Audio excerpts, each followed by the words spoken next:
I am honored to moderate over today's panel. Natalia Kalmykova, Minister of it's written Minister of Veteran Affairs, Tatiana Lomakina, the advisor of the President on No Barriers policy, and Tatiana is also responsible for rehabilitation matters, of particular rehabilitation of veterans. Ksenia Возницына, the Director of Mental Health Center and Rehabilitation Lysova Polyana at Ministry of Health of Ukraine. Today online with us, we are going to have Jim Lorraine, the President and CEO of American Warrior Partnership, one of the biggest veteran organizations in the USA. It's really nice to see you. Thank you very much for being with us from the very beginning. Я хочу представити Регіну Харченко, яка I would like to introduce Regina Harchenko, who is the Secretary of Zaporizhzhia City Council, and basically she is acting as a mayor of Zaporizhzhia. My name is Natalia Yemchenko. I am the Director on communications and public affairs of company System Capital Management. It's one of the biggest private investors of Ukraine. So it looks like I'm the only representative of business here on the stage, but actually business is here in the audience, and at the end I would like to communicate with the audience a little bit more. Before we start, I would like our technical support to have QR code on the screen. You can scan it, and I would like to ask all of you in the audience to answer what is the level of salaries that is considered proper, decent for veterans when they return back to their civil life. I mentioned salary, but here we are talking about income. So what do you think? Я думаю, що ми... Просьба всіх проголосувати, тому що якщо будуть Please відповіді, vote all of you, because if we have only two answers, it will be difficult to work with it. Має бути в порівнянні з іншими професіями. Скільки буде гривня зараз? Ти що знав?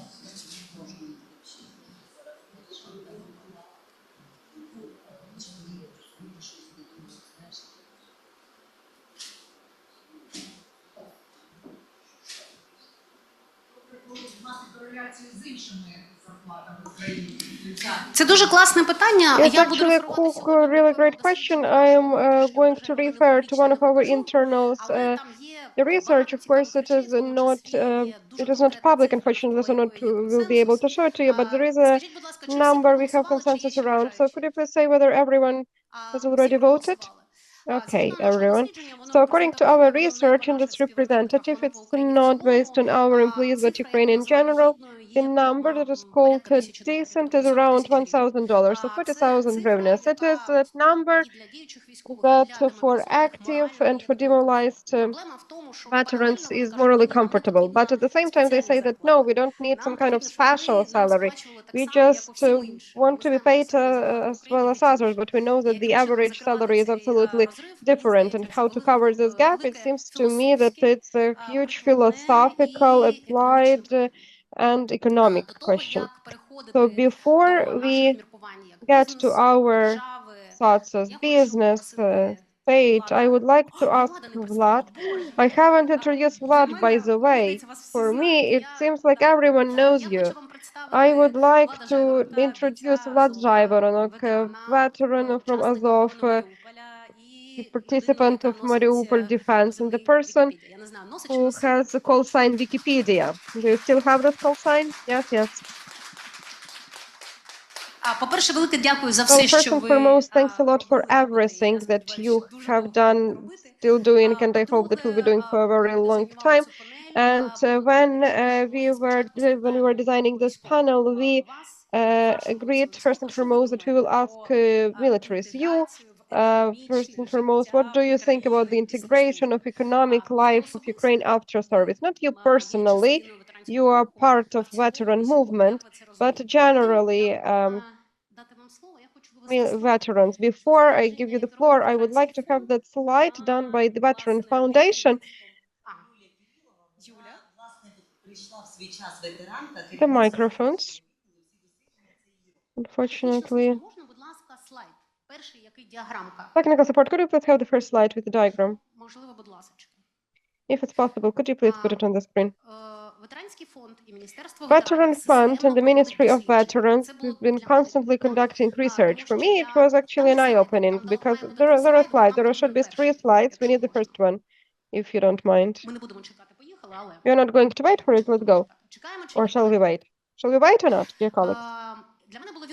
Well, for me, it was an eye-opening that Ministry of Veterans and Veteran Foundation has systematic research, not just systematic research, but they track the same numbers and dynamics. And there are very interesting numbers concerning employment. Dear colleagues, could you please tell me whether we are going to have the slide or not, so I can understand whether we shall wait for it. Vlad? Yes, today when we were discussing this, it's actually the slide, it's a diagram where it's understandable that high percentage, like 30% of veterans see themselves as entrepreneurs after the service. Somewhere around 50% up to 50%, these are people who are going to get back to their previous profession, or they're going to requalify but still keep on working. And huge percentage for me, 16% thinks about going abroad. And they were not talking about just going abroad, but about employment abroad, this idea of working abroad.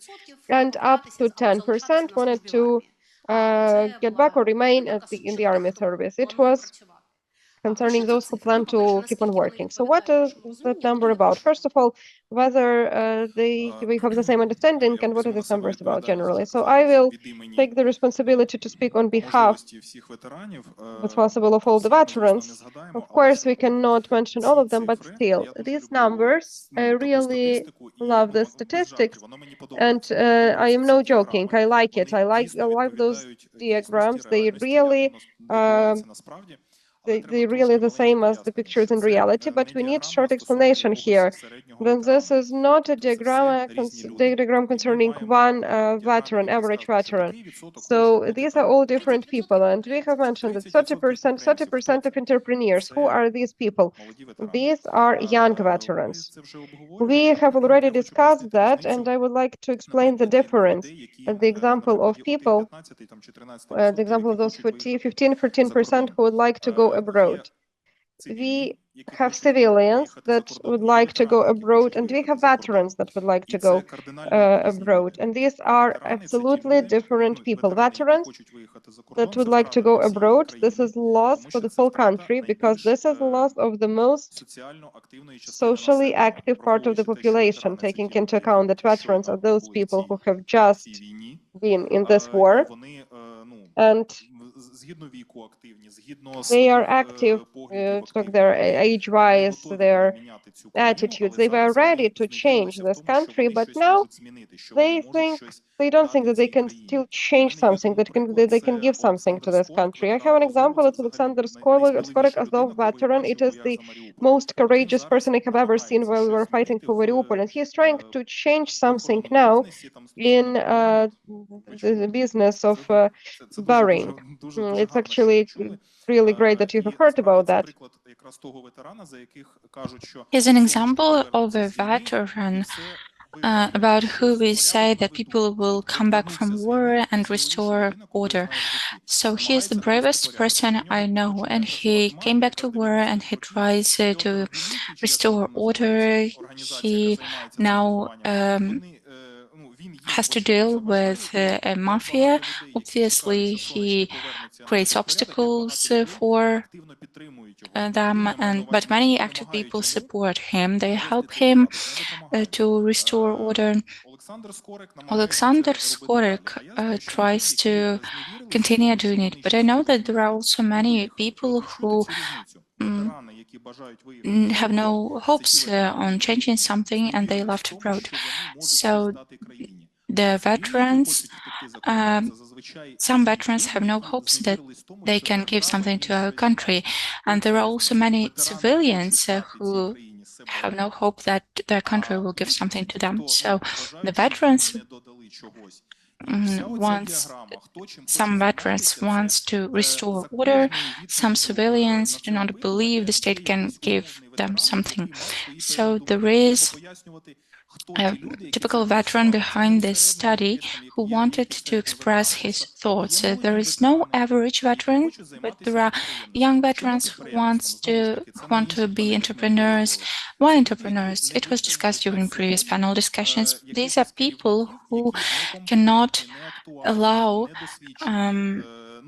unexperienced and low-skill managers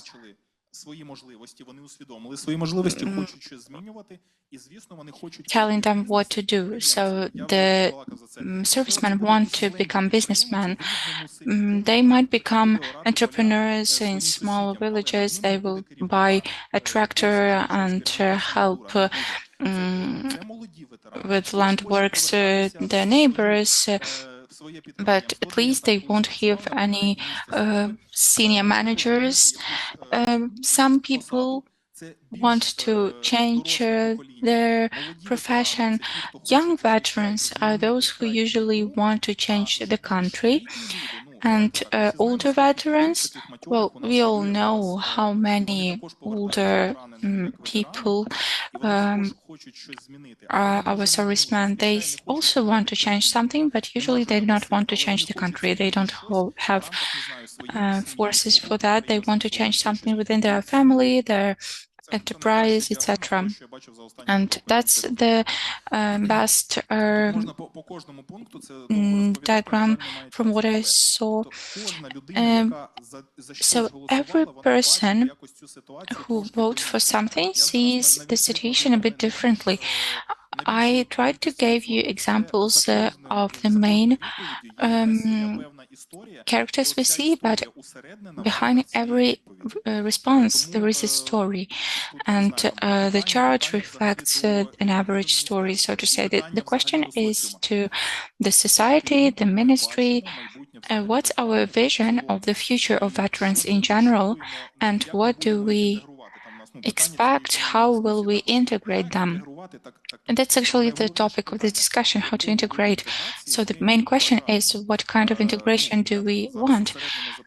I will name two directions. Either we want to see veterans as a separate part of the society. It's not good or bad, it's a possible option. I also gave you an example of an organization of former Afghanistan veterans. They do something among themselves. Why not? Why not giving veterans of today's war, the younger generation, why don't we give them opportunity to create their own organizations and to distribute functions among themselves? It's something we do with Sergei Poznyakov. We engage in discussions as to veteran entrepreneurship. It's not bad. I'm ready to cooperate in a society where veterans have some separate area and powers. It's not bad. Or maybe it will be about integration of veterans into the society, but then we need to change the society itself to eliminate the aspects that do not satisfy veterans. Excuse me. So the main motivation of the military and the veterans is the opportunity to change something, to have an impact, and then everything will depend on the paths they choose.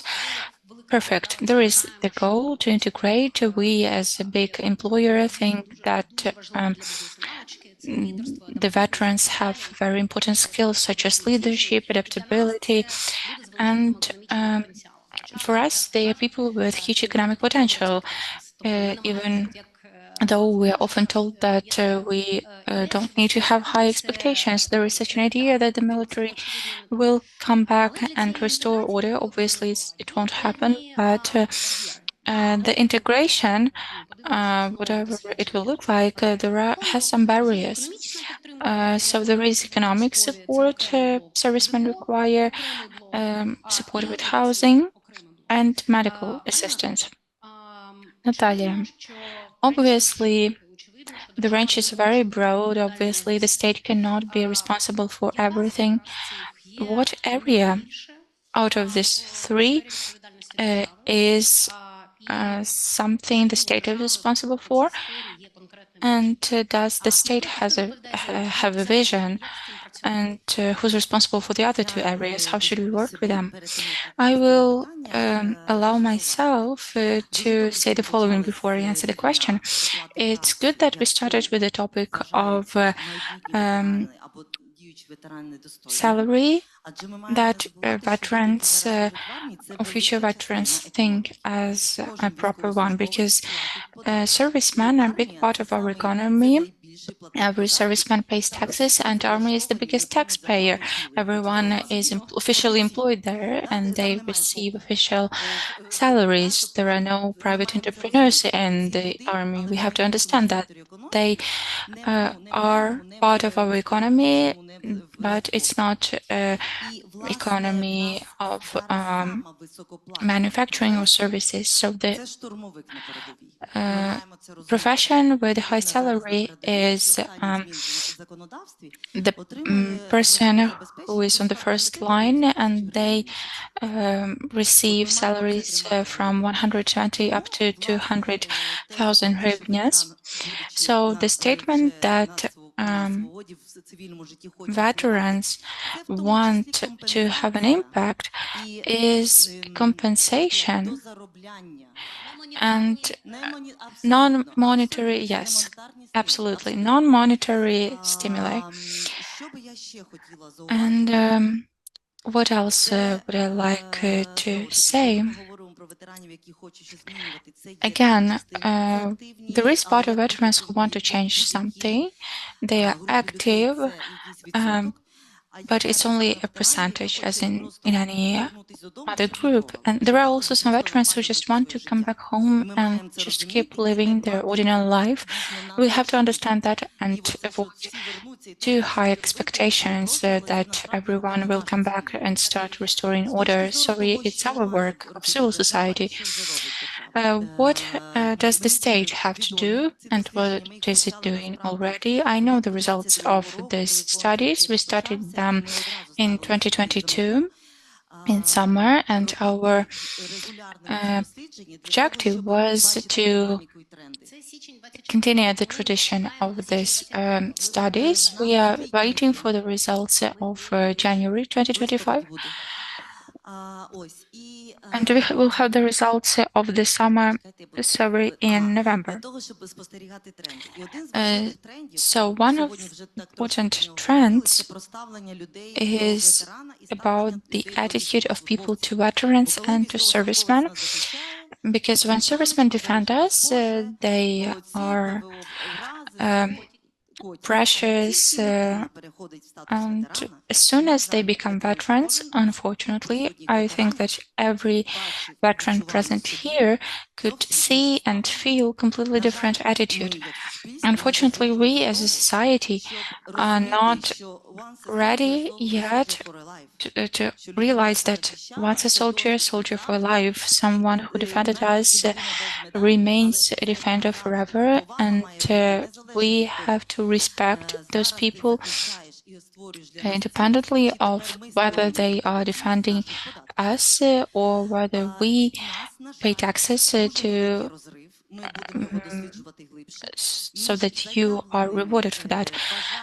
So we will see now the difference between the stated willingness of employers to employ veterans and the real figures. We can see a lot of answers. Yes, we want to employ veterans, but let's start doing that. We in the ministry are doing that. We appointed 2 deputy ministers who are veterans. So we have veterans in our departments. Probably I am lucky because I got a chance to talk to veterans, and with them I've never had any issues, never. But probably I am lucky. What should we do with the fact that employers lack understanding of how it happens? Yes, there is lack of experience, there is stigmatization. We see different things on TV. We do not see there is this veteran who had to relocate his farm twice. First time from Donetsk region, and then from Pokrovsk city. He produces cheese, etc. So let's just understand that it's a responsibility of media. The state and the Ministry of Veterans Affairs, look, the Ministry of Veterans Affairs is the only ministry dedicated to a person. We do not have an industry, we do not manage hospitals, pension fund, but our task is to be the voice which says to all the others, where is a veteran in this picture? What's the role and the place of a veteran? How do we take into account their interests? We selected 5 main priorities. First, it's health, mental and physical one, and we understand that now people resign from the army because of their state of health, so we have to maintain emphasis on this topic, and very soon, together with the Ministry of Healthcare, we will announce changes related to the healthcare of veterans. We, on behalf of veterans, request what they need, and then we have to monitor the quality. Also, about economic support. Last week, principles of veteran-friendly business were signed. 22 big companies of Ukraine signed the document. Today we signed the memorandum as well, but the memorandum is for specific actions, not for words, and we will hold a big event about employment of veterans. We prepare methodological recommendations and teams who will come to business who lack their own capacities, because there are some businesses who can create their own departments or units responsible for veteran integration. So we will perform this work as a ministry, and we will provide grants to business. Last week, Verkhovna Rada voted a text on veterans entrepreneurship, and we will decide on the definitions before the second reading. What are the possibilities for development? Also about civil society unions. I believe that veterans is a separate cluster within our society. We, as a minister, to regulate that, to help veteran organizations in their international development, to advocate changes in the interests of veterans, to provide services that would be paid for by the state. Well, as to housing, we have programs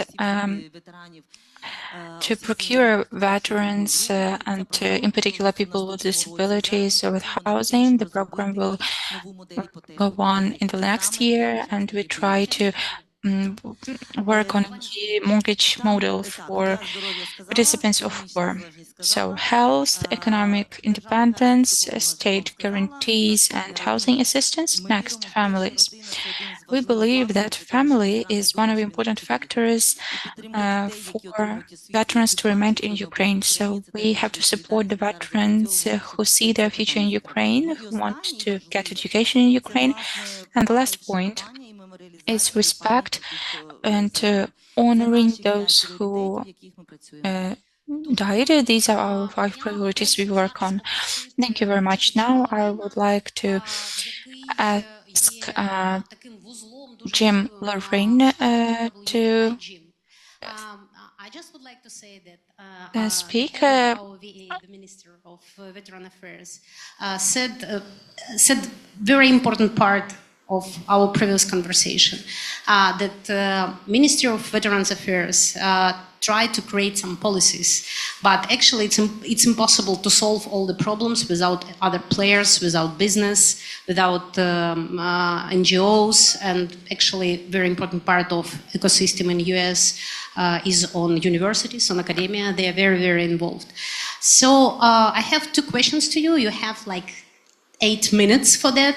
And the very first question is, what are like main American lessons made? I mean, mistakes which were made.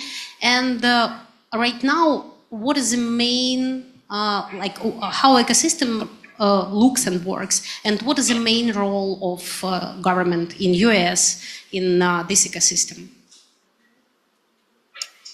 Well, Natalia, thank you for having me. I really appreciate it. I believe in what you're doing, and my heart's with you. Thank you. You know, one of the things that was said earlier with the veteran that spoke about the level of hope, and I think the key about veterans is that they have to have a high level of hope. In the United States, one of the things that we found was that we looked at veterans across the board as being disabled, and that became a narrative nationally that that veterans were disabled and that they weren't, or in other words, they were broken. In our surveys that we find that 85% of veterans are thriving or moving forward and through their transition to do very well. One of the things that we've learned is that one size fits one. And so it's really great that your government is creating policies to serve veterans, but hope is built at the community level and moves up. Where the government comes in is creating policies that enable that to happen and to move down so that they come together. But a one-size-fits-one approach begins with knowing who the veterans are, where they've been, what their experiences are, what did they do before the invasion, what did they do during it, where are they today, and where do they want to be in 5 years? And understanding that at the individual level, and then understanding the programs that help them get to where they want to be in 5 years. That helps the community, helps the veteran and their family, and it helps the country. I truly believe that there's enormous value within the veteran space. One of the things as a nonprofit that we see is that one entity can't do it themselves. We have a motto, and the motto is, together we can do better. And this is where government, working with private industry and nonprofits, which are the veteran organizations that the young veteran talked about, that's where they all come together and they're in sync. And one of the things that we see in the United States is that nonprofits can do one thing, government can do another thing, private business can help fuel that together, and then what happens is that they come together, and no one slips through a crack. So if there were some things that we didn't do well, is that we set the narrative nationally that veterans were very highly likely to have post-traumatic stress. And they do. But not all of them have it to the level where it's incapacitating. We learned that blast injuries and overpressurization related to things you see in combat can be mask themselves as post-traumatic stress or depression, when actually it's a physical injury, not a necessarily behavioral issue. And I think that early recognition that TBI, traumatic brain injury, is a big player in this. And I know that you're working with a group called the Avalon Action Alliance to look at this. And I know there's another program, and where we've sort of gone in the United States is from a concept of post-traumatic stress treatment to post-traumatic growth, which is the sum of my experience makes me stronger. And there's things that have made me a better person and better for society because of my experience, and I have to work through this.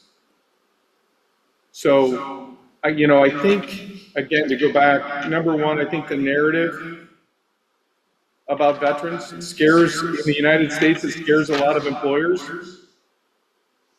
I think the recognition about the physical and the mental pieces and how they're interconnected.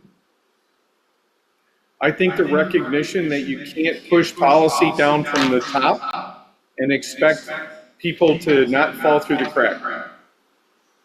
That it has to be a bottom up, and it has to be an integration. There's a great bank in the United States called JP Morgan Chase, and they have this program called the Veteran Job Mission.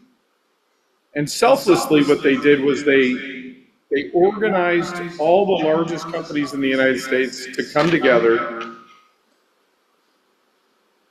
informed a little bit by the government, but they came together because they recognized that the inherent value of veterans and their families. That brings me to another point that took us a little bit of time to figure out. The impact of a family on the recovery of veterans and how we take care of veterans. So within the United States, we look at service to military veterans to be inclusive of their families, but also inclusive of the surviving families. And there's a great friend of mine that does a great deal of work in Ukraine with a program called Tragedy Assistance Program for Survivors. And I think it's important that you look wholly, not just at the veteran, but their family, those who are surviving families, and that you bring everyone together.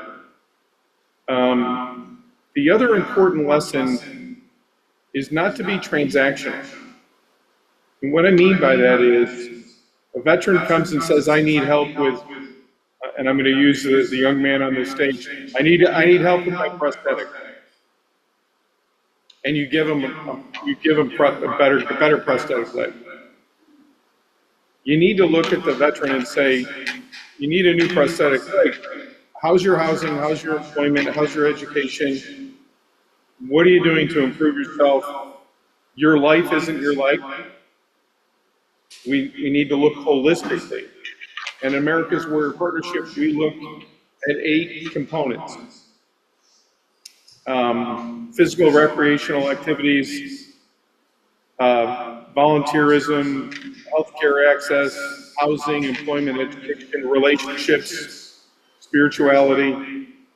They all play a role in the wellness in the future of the veteran. One last point I want to make, Natalia, is the power of purpose. And the power of purpose is that I get up every day to do something and make a difference. I have purpose. And I think it's really, really important for veterans who come home to have purpose. It was earlier mentioned about the number of organizations. You have the Afghan veterans who have an organization. The younger veterans want to have an organization. That's purpose. Bring them together for a positive focus, have the government support, have private business support, because the most important thing is that they know each other and they bond together in a positive way. In a positive way. Yes, bond together in a positive way, and that everybody's moving forward for the betterment of the country. But in reality, what happens when you're in combat is that you're focused on the man or woman to the right or to your left. And so that purpose in the civilian world does the same thing. It allows you to come together. So thank you so much for allowing me to speak. Thank you so much, and we are waiting for you here in Kiev. I look forward to coming. Thank you so much. Джим сказав дуже важливу штуку. Jim has mentioned very important thing. He has mentioned that naturally, obviously, economic integration is about working places, but it shouldn't be transactional. We need to understand all the circumstances. And one of the biggest factors that is also a matter of early need and a matter of some kind of stereotypes is the matter of health. Tatiana, I know, well, generally in the USA, Veterans Affairs is the second largest ministry, and it's hospitals, but not just hospitals, but also physiotherapists, those who have home visits. So the state overtook medicine generally because the general system of health. My daughter is studying in the States. Is terrible. It's hell. So that's why if veterans were in the general system in the USA, that would be huge problem and huge pain. So that's why they just put them out of the general system and created a separate one. What do we have in Ukraine? Ukraine is developing more towards European system when the full-scale invasion started, and it became clear that we need to right now develop the system of evidence rehabilitation. We haven't started creating separate rehabilitation centers, but this universal coverage means that at any point, every person, if there is a need, should have an access, and veteran as well as the others. Veteran, family of the veteran, just some kind of grandmother from this center where she's living, any live person should have the access. That's why it really helped that the primary branch on the medicine, they moved to the system of medical guarantees, and all the system of rehabilitation is there now. At first, it was really shocking because we understood that we have to implement different approach to the health system when we are healthcare system when we are talking about long-lasting diseases or traumas and wounds. So that's why we had this foundation to move to standards, world standards. And we already had this as a classificator in the third month of full-scale invasion, and then we started teaching doctors to create conditions, multidisciplinary teams.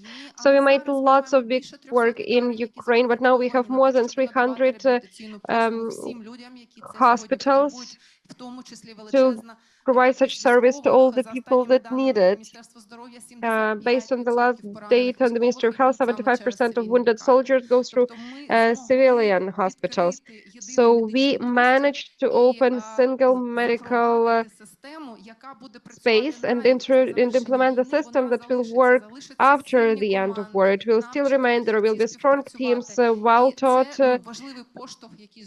specialists that can cooperate, and that's important advance. What we still have to work on, I have just been hopping from conference to conference, and we have just discussed how doctors communicate, how they explain what's going on, and whether they provide confidence to that person that we will help, that you are getting better. Unfortunately, not yet. So there is a service, but there is no communication. The communication is extremely weak, and understanding that, that's where we have to direct our work, because visiting hospitals and communicating with our defenders, I ask them what's the aim of rehabilitation. In some hospitals, people say directly that I have double prosthesis, but my aim is to bring my child to the kindergarten, so I need to learn how to use my prosthesis as soon as possible. So here everything is obvious, but in other hospitals, the they say, I have to make some stupid exercises, and that's about communication, because doctors work, they build the system, they know what they're doing, but they haven't informed, they uh, haven't started this cooperation. And the most important thing, based on the last research, that our defenders feel better in those and recover faster where we have this cooperation. I'm in the supervisory board of Heart of Azovstal. Our main medical partner is Adonis, because they have this discipline of explaining the patient what is going on, what am I going to do with you now, are you going to move after that, and so on. And Natalia, just shortly, what we also have to have access of every kind of physical accessibility. Yeah, so the person with any kind of problems might get there, with navigation and everything else. So it's already embedded in the program of medical guarantees. Who has to finance all of this? The owner. So right now, the packages of medical guarantees give more. So if you pay for all the services, you have the opportunity to invest part of the money that they get from the state as a hospital to invest in their development. It's a nice system. What Jim has also mentioned, important thing, that we have some obvious wounds, everything is understandable. There is mental health, and there is something in between that is called traumatic brain injuries. So physical injuries of brain, that they are kind of physical injuries, but they are not that obvious, and very often then influence like emotional condition, and they are diagnosed in a extremely badly. So do you is something is something happening with BTI in Ukraine? Well, in the system of defense, they have excellent service, because since 2016 they have been working actively in Lviv how to work people with a specific type of injury, and we dream that they will start teaching teams around whole Ukraine, because they have the best expertise right now. But now they're not the part of universal healthcare right now. There are lots of multifunctional hospitals which are regional. There is this service already, but once again, such a strong service. I'm talking about the best, and the best ones are in Lviv, in military hospital. We are talking about TBI, about heavy TBI. Yes, yes. Ksenia Voznitsina knows more about this, and she can talk more about that also. But we are dreaming that we will have around the whole country mental health systems, as we have universal coverage in physical traumas. We will have the same coverage for TBIs, and it should be free, of course. Okay, so medicine we have covered. Vlad has small remark maybe, and there is no short remark, really short. Well, I do have a remark. Така, можливо, не сподобається. Maybe you will not like it. It's concerning the fact that veterans were directed into the general system, so that in the future, I didn't like this, so that in the future they can get after the war aid. So if I understood you correctly, then it's like a benefit, and I do not consider it a benefit. Why? Because I like in our partners, we have the system when militaries have a little bit isolated medical system, and I will explain why. Because first of all, it's absolutely different specific traumas and tasks. I tried to treat my eye, and a civilian specialist really cannot help that much. I do not think that after the end of war, how to call it correctly, something might change in the way that we need to have such an army. And I had remarks to that too. First and foremost, benefits for veterans should be such that civilians look at those benefits and understand that if they become veterans, then majority of the problems of the civilian person that is on the way to become veterans will be solved. And the same should be with medical service, so that veterans should stand in lines and argue with grandmothers. I like doing it, but it shouldn't be necessary.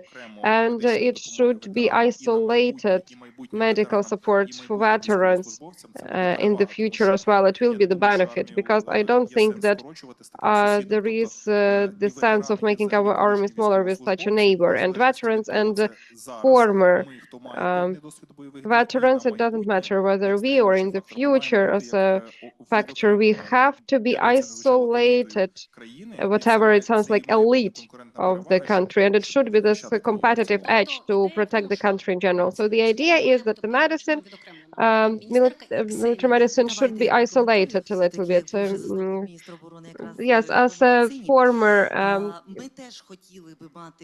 deputy minister in medicine, I'd like to comment.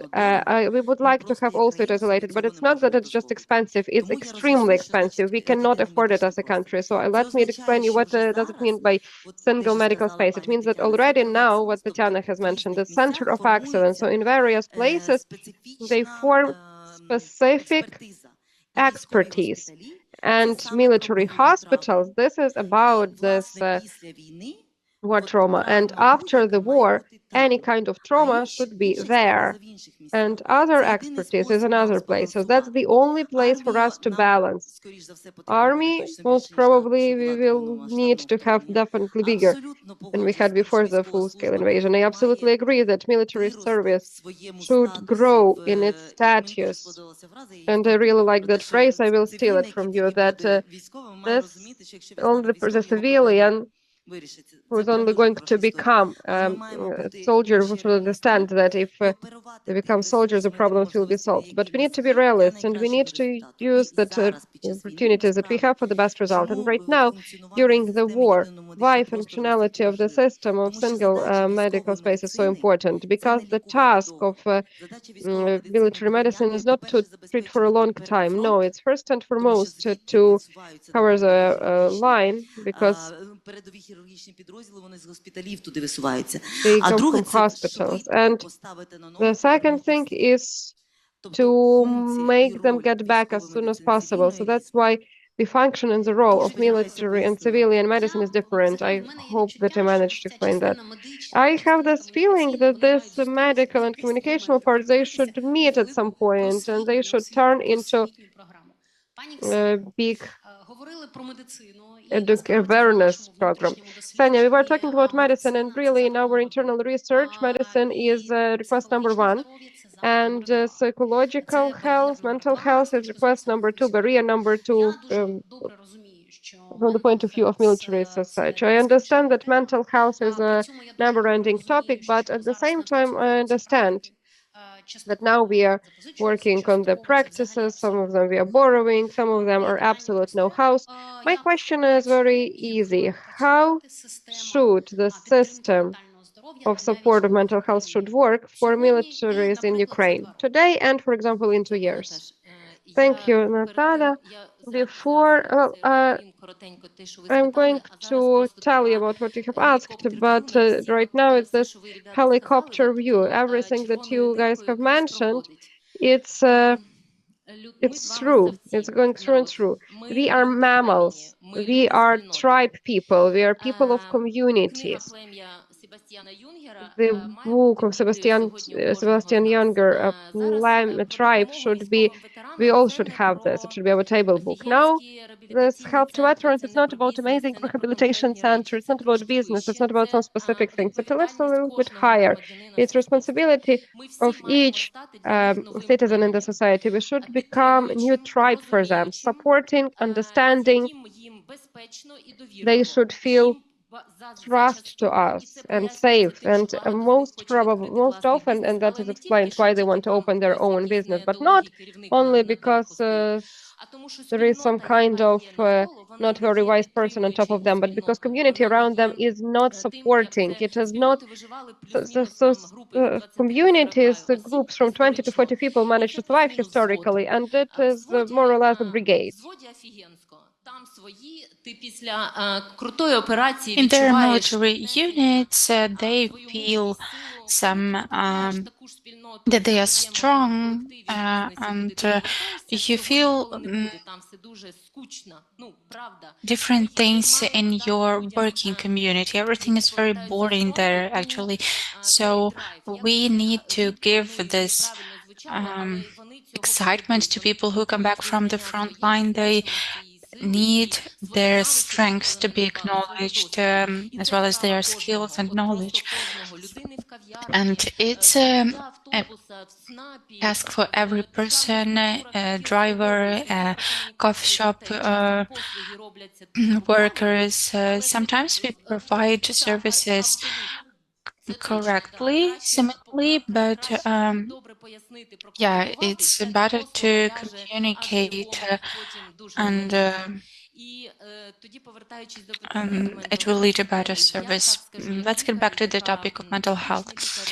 I am a practitioner. I lead an institution with 250 patients every day. It's 10,000 patients for 10 years, so it's an everyday experience dealing with people, with patients.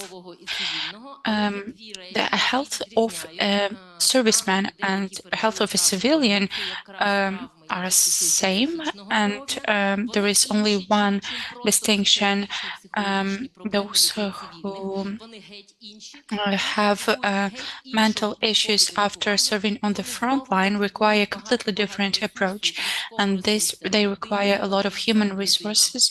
People need people, and the post-traumatic growth our colleague from the US mentioned, it cannot happen when a person is on their own.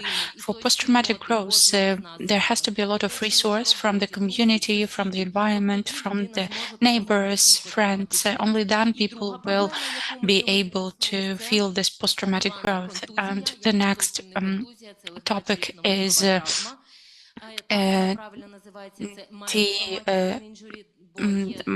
TBI, mild traumatic brain injuries, because there are more serious brain injuries that are treated in intense care units. It's another thing, but the problem of mild TBI on the front line is everywhere.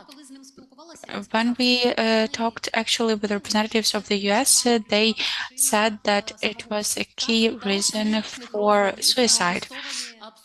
Yeah, because it was not diagnosed on time. Yes, and we have additional context in Ukraine because the number of artillery weapons used by Russians is unprecedented.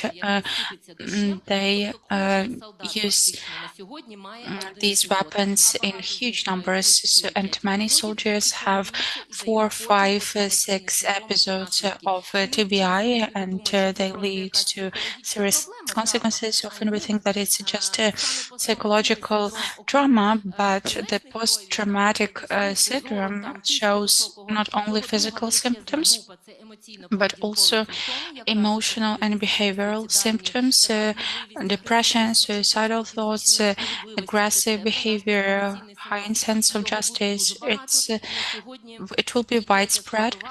And a third component, which is very important in relation to economic development of business, cognitive problems that people might face difficulties in concentration, memorizing things, and it might seem that people have their legs and arms, but they still have a worse quality of life because they do not manage to concentrate.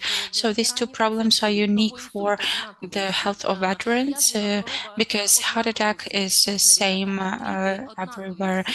Strokes are same for every person, arthritis as well, but these problems are different. And in our center, we try to spread the model of how to deal with psychological problems, because there are things we have to do for everyone, and there is also specifics in some things for veterans. Yes, of course, there are some general things, there are some specifics when it comes to veterans. What Jim said and what you mentioned too is important. He said that any integration of veterans into civilian life is integration of a person with a person. So we need to have specific someone. And he said, community, that state policy is good, but it is implemented locally, and local residents, mayors do that, employers. And we talked before, and he was saying that 50% of veterans in the US are not in contact neither with the Ministry of Veteran Affairs nor organizations that provide some benefits. They are not visible for the system. And the main task for all those who work with veterans is to establish the contact, because when the high quality contact is established, everything else is possible. So my question is to you as a mayor of a city close to the front line. How do you establish this first contact with servicemen? And you're a big employer. Do you employ former servicemen? And in general, as a community, as a city, how do you work now? And what's your vision of your work with the military and the veterans after their service? Do you have this idea of being a veteran-friendly city or something like that? Thank you, Natalia.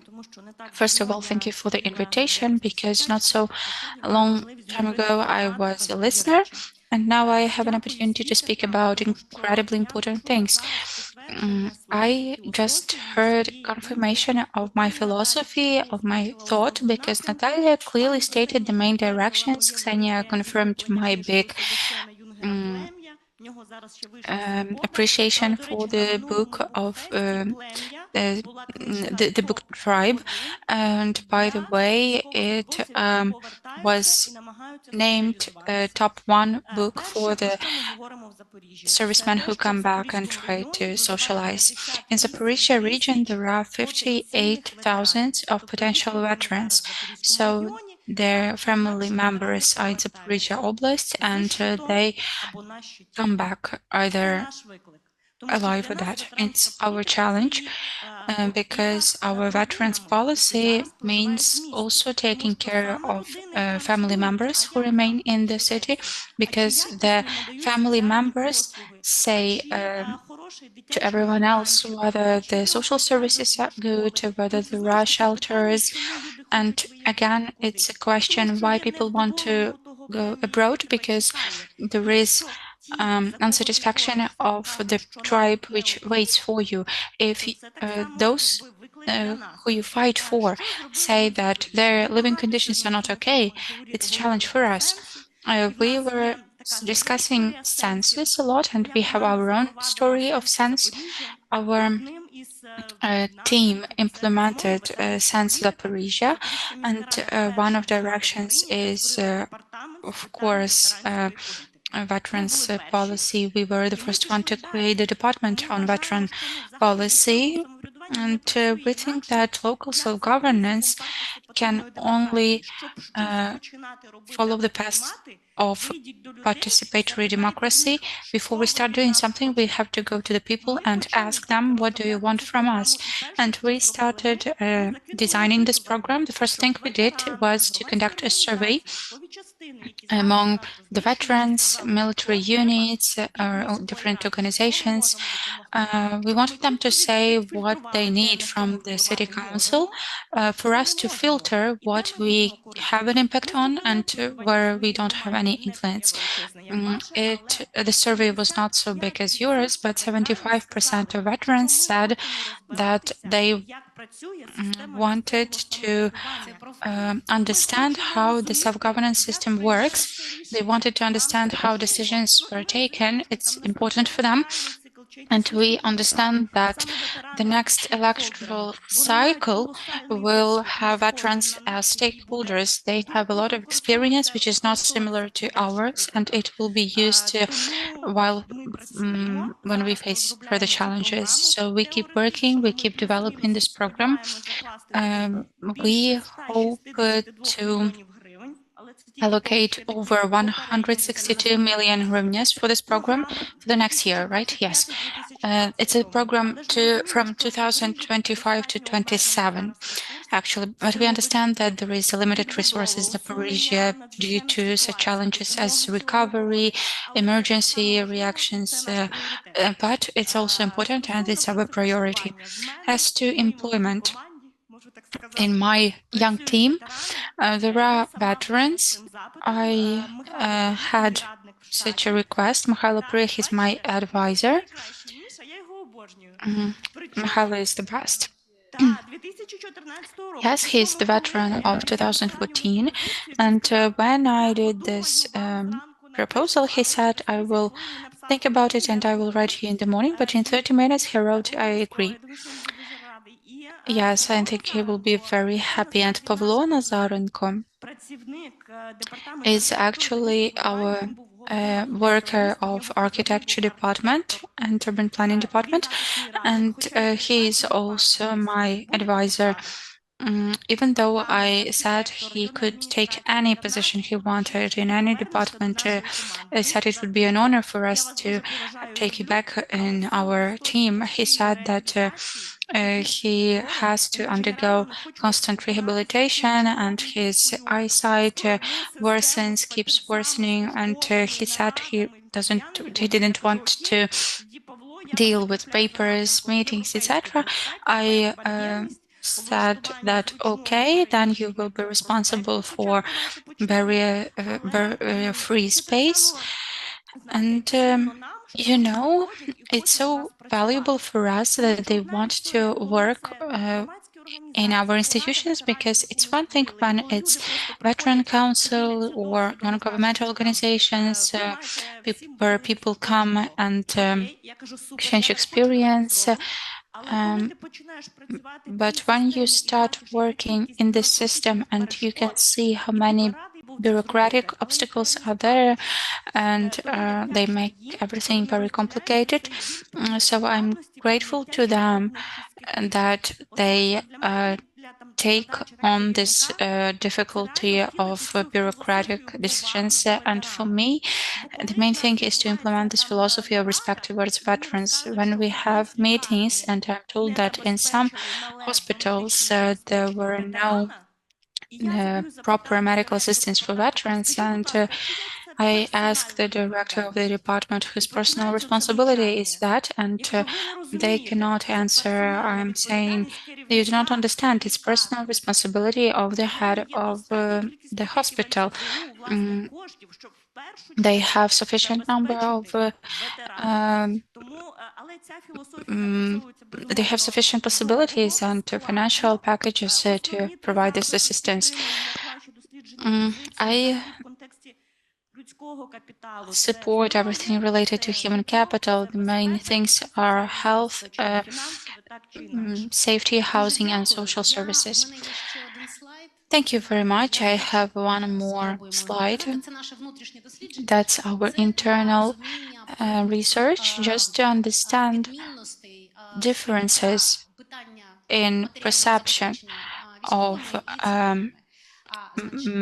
material resources that civilians and the military have. The military say, I can't say the numbers. Right. The military say that the main thing is good salary, and civilians say that, in their opinion, the main request from the military is good pension. So the civilians think that the military people will mostly think about pension and their payments, social payments, while the servicemen see themselves as active cluster. Moreover, a lot of them are entrepreneurs, and we already mentioned that. This gap is very simple, but it indicates to many things. I have a question to the audience, to Sergei Poznyuk. Could you please pass the mic to him? And yes, usually there are questions from the audience, but please, you can ask a question if you want. I'll answer your first. So today there are no business representatives in this panel discussion, despite the fact that we are discussing economic reintegration. But the reason is simple. As Jim said, economic integration is not a transactional thing, like say what position you need and we will give it to you. It's a path. Yes, absolutely, it's a path. So my question, you as a person who works with military entrepreneurs, what are the key barriers on this path? Is it something related to money, access to money, or something else? And what percentage of servicemen will really become entrepreneurs? I think at least 15% of them will become entrepreneurs, considering that many of them want to become entrepreneurs. Probably while they are still at the service, they will open some companies. I would like to say that if before I was saying that integration is a wrong term because it's the society who has to integrate and adapt to the big number of veterans. But now I want to say that veterans remain in the society they were, they are, and they will be an important part of our society. All right, return to civilian life, let's say it like that. As to the support of veteran business, we discussed it with Vladislav.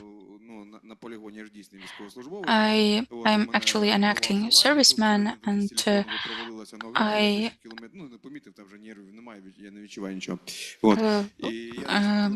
was injured, and I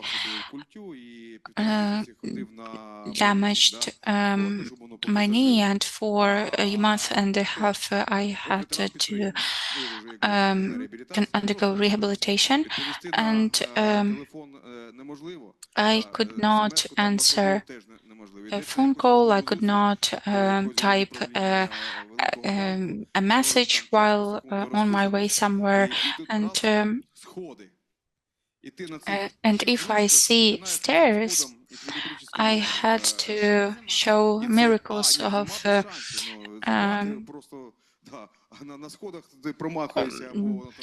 managing these stairs. So it took a lot of time, and you had to deal with the stools, and you understand that the people you were expected to meet are angry. And speaking about competition in the circumstances, I think this question will be asked and answered millions times. There is a long path to barrier-free space. So about the veterans and civilian business, we have to cooperate and support each other. We have to combine these things and eliminate this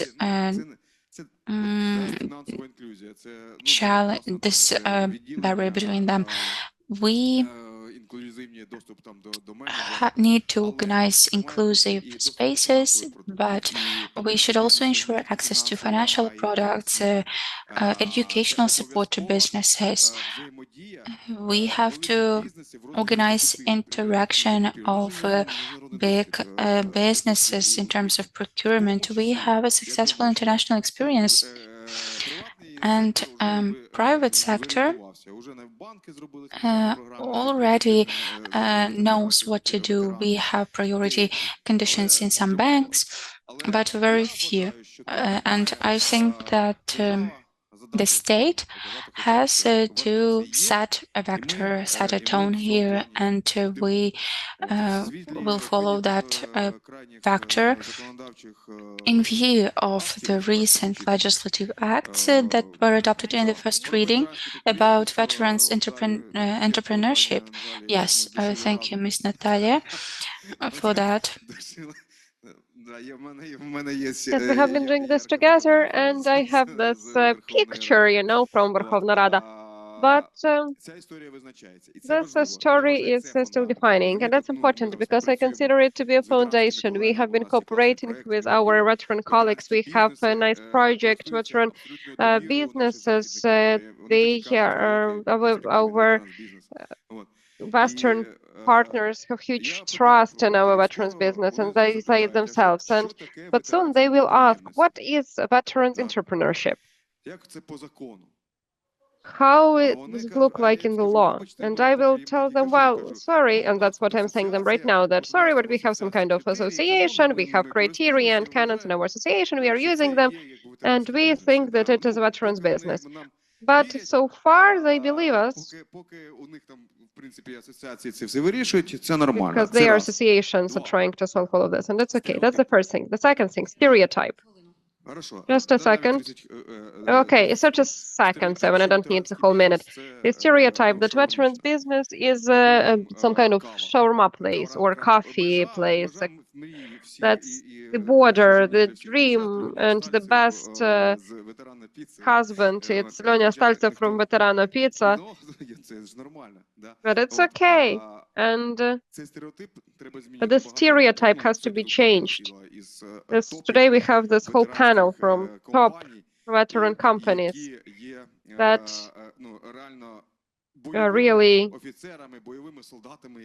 officers, soldiers, surgeons. For example, we have the guy in our board in Finstream. And of course, veteran financial services. I believe in the USA, it's well-developed story, non-banking financial institutions, veteran institutions that provide financing not only for veteran, but for all the businesses. It's extremely powerful. Three aspects. To combine those three aspects, to implement them, and I think it will be powerful for push for Ukrainian economy and for integrating veterans to civilian society. Thank you. We have time for one more question from the audience. Please introduce yourself, and then we will be having our closing remarks.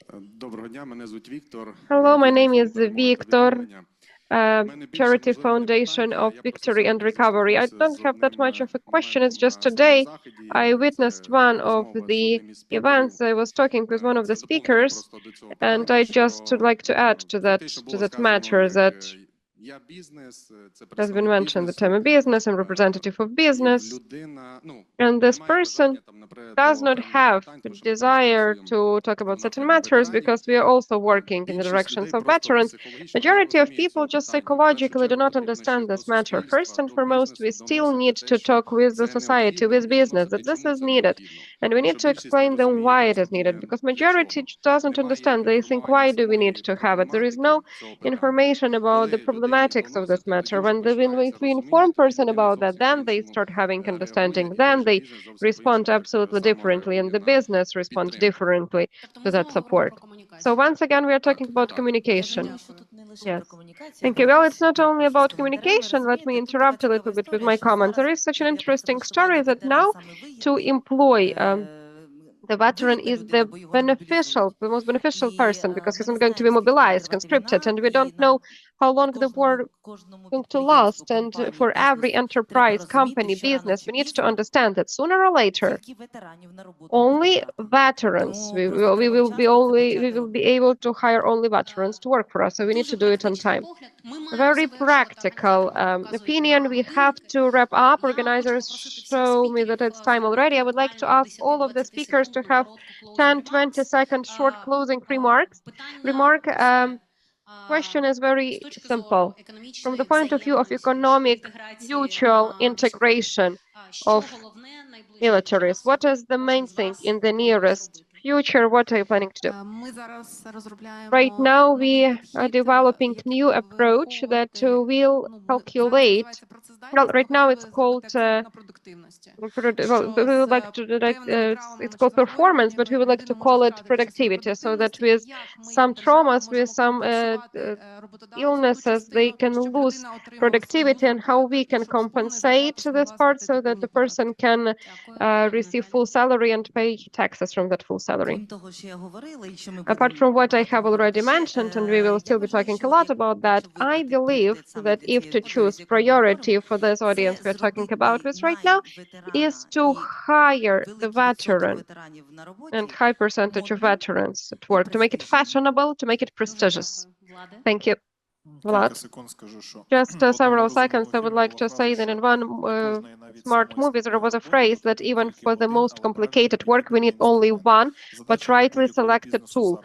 The task for every business, big, small, coffee places, the biggest concerns in the country, the biggest task is to understand how to use veterans as a resource correctly. That's what I have mentioned, loss of veteran that went abroad, that's a huge loss. Social, political, physically, socially, politically, physically active person. We're losing this type of person. So we have to work with that. My percentage of losing performance is 80%. So how have you estimated that? So my plans were to, how have you calculated your loss of performance? It was a commission, it was medical commission. No, they are reforming. Well, we have to work, and we need to work and understand how to use what we have, because we have mentioned that it's beneficial to use veterans right now. Yes, for me right now, after my injuries, I have now a lot more opportunities in the country than I had before such injuries. That's a great message. Okay, thank you. Just one thing. We are keeping on making the best for the best. Regina? Just keep on working so that the veterans have the place where they can return to, and that so the militaries have what to fight for. Thank you. And from our side, I can say that we as a huge employer, we are working a lot on ourselves, because we are more than 15,000 of our employees in various businesses are in military service. 2,000 have already come back. We are accepting them back. We will hire more, and we will hire even more. We believe in high adaptivity, in great, super cool skills. But what Natalia has mentioned, we would really like to hire veterans and for it to be fashionable.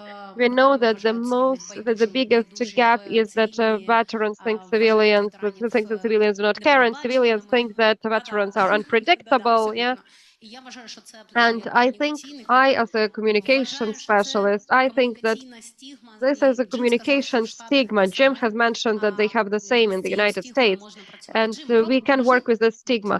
Jim. You will say something like one thing we should do right now for this efficient integration of Ukrainian soldiers, warriors back to civil life. I would say four things. Four things, okay. Connect with the veteran. Educate them about opportunities to improve their quality of life through services that you all provide. Advocate for them when they have a roadblock. And collaborate with everyone who wants to help veterans and their families. The last one is extremely important, because actually we lost a lot of opportunities and people who want to help. Thank you so much. Я вам дуже дякую за цю панель. Thanks a lot for this panel. I would like to express my gratitude to all of those who are now in the army or planning to be in the army for defending our country. Glory to Ukraine. Glory to the heroes.